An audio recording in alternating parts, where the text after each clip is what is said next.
Our Bible word is Mark 9 verses 2. Now after 6 days, Jesus took Peter, James, and John and led them up on a high mountain apart by themselves, and he was transfigured before them. So the Gospel of Mark. For most scholars, it was written sometime between 66 to 70 AD, and it's also often referred to as a wartime gospel, and because there's indications it was written at the time of war. If you go read the Discourse of Jesus in chapter 13, or maybe it was even written earlier than this. I mean, we cannot say for sure. Unfortunately, we do not have, the author does not say it was written at this time, at this date, etc. But the author, he writes about Jesus, and also a significant thing for us is he has this theological theme which scholars and theologians refer to as the messianic secret. For some or other reason, the way the evangelist presents it is that the true identity of Jesus, it remains a secret. People don't know who Jesus is. Even his own disciples. For example, when he calms the storm on the lake, the disciples ask, who is this? Who can do this? Who's this guy? How does he have the power to do this? But the messianic secret also comes through in other ways. For example, when Jesus, like he performs an exorcism, for example, or when he cures Peter's mother from that fever, then he tells them, shh, don't tell anybody. He also instructs the demons, shh, don't tell anybody who I am. Because it might be related to the understanding of what the Messiah would be at the time. I mean, if you've seen the movie Braveheart, there, this leader of the rebellion, he's this warrior. I mean, he goes out and he helps to fight against the enemy, and he cuts the enemy down left and right, and he's covered in blood, and in that way he frees the oppressed people. And Jews at this time, that was basically the image of the Messiah. The Messiah, he would be a warrior king. So this messianic secret might also inform this whole context, or the idea of Jesus through the evangelist saying here, shh, don't tell people who I am, because they might get the wrong idea. Because if they think I'm the Messiah, they think now, okay, now we're going to kick the Romans out of Palestine and Galilee, etc. That's not the type of Messiah who I am. So that's why Jesus tells the demons, in this gospel, don't tell anybody who I am. Don't reveal my identity. But as the narrative develops, the identity of Jesus is revealed, etc. For example, when they're at Caesarea Philippi, then Jesus asks his disciples, who do the people say that I am? Then of course Peter comes with a confession there. And let's go there. That's in chapter 8. Verses 29. Peter answered and said to him, you are the Christ. So there, the identity of Jesus is now clear. It's in the open. At least for the disciples. They know who Jesus is.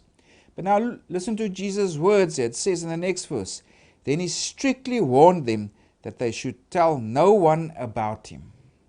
Again, there's this shh element. This theme of what is known as the messianic secret. The identity of Jesus is kind of secret, but it's being revealed also here to his disciples. But people mustn't be told about it, because they might get the wrong idea.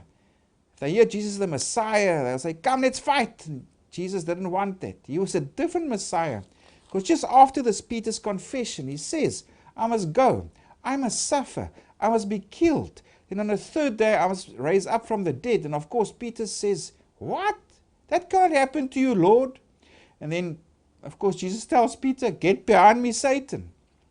Jesus completely changes the understanding of what the Messiah we will be and what he will accomplish. He will not come there covered in glory, so to speak. He will be humiliated and he will be crucified. So that's probably part of this element of the messianic secret. But now in our narrative, or our textual unit, that is the transfiguration of the Son of God. And that's chapter 9, verses 2 to 8.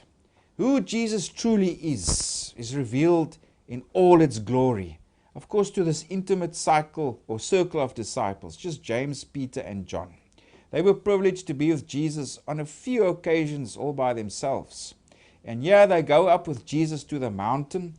And of course, there Jesus is transfigured. And now the identity of Jesus, the Son of God, the Messiah, the Son of Man who will come in glory in future, he is now revealed. The glory of Jesus is revealed. His honor, who he is, his true identity. So, and it confirms what Peter also confessed before, that you are the Messiah or you are the Christ. Now they can see this for themselves. Now, of course, this is many parallels also with what we read about when Moses went up the mountain, Mount Sinai. If you go read the Exodus 24, he goes up the mountain and he sees the glory of God being revealed to him. So this is kind of a new Sinai also experience. It's people experience the glory of God. But let's go to chapter 9. And from verse 2, now after 6 days, Jesus took Peter, James, and John and led them up on a high mountain apart by themselves. And he was transfigured before them. Then in verse 3 it explains how. His clothes became shining, exceedingly white, like snow, such as no launderer on earth can whiten them. So, of course, it's not the clothes that were transfigured. It was Jesus himself. And somehow it shone through his clothing. And Elijah appeared to them with Moses, and they were talking with Jesus. So, yeah, again, there's this connection with Sinai, where Moses went up to see God's glory. Yeah, it's Moses is present. He's the prophet of the promise.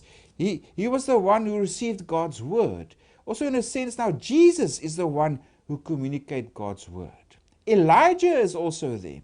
Elijah was a prophet of fulfillment. In a sense, Jesus is the agent of fulfillment also, or it's the time of fulfillment. That's why these two prophets are also there.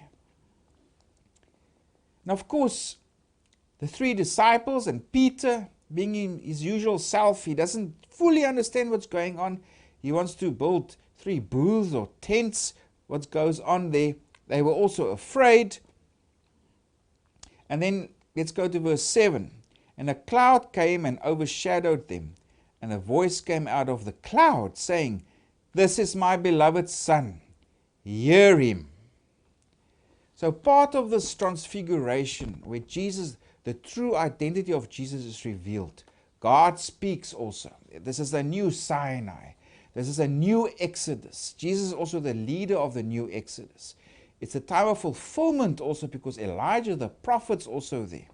And those words where God says, "Hear him," also identifies Christ specifically as his prophet like Moses who will come. If you go read Deuteronomy 18 verses 15, God speaks there also of this prophet who will come and that you must listen to his words and obey his words. So that promised prophet like Moses is now identified by God's voice saying, "It's Jesus. Listen to Jesus." This is a prophet that has been promised in Deuteronomy 18 verses 15. So the cloud that was also there that overshadowed them, of course that symbolizes the God's presence, like Moses also experienced on Sinai. That cloud disappeared. That was after the voice from heaven also spoke to them. And now they come down from the mountain. And now Jesus again tells them, he commanded them that they should tell no one the things they had seen, till the Son of Man had risen from the dead. So yeah, this is again this Messianic secret theme that comes through.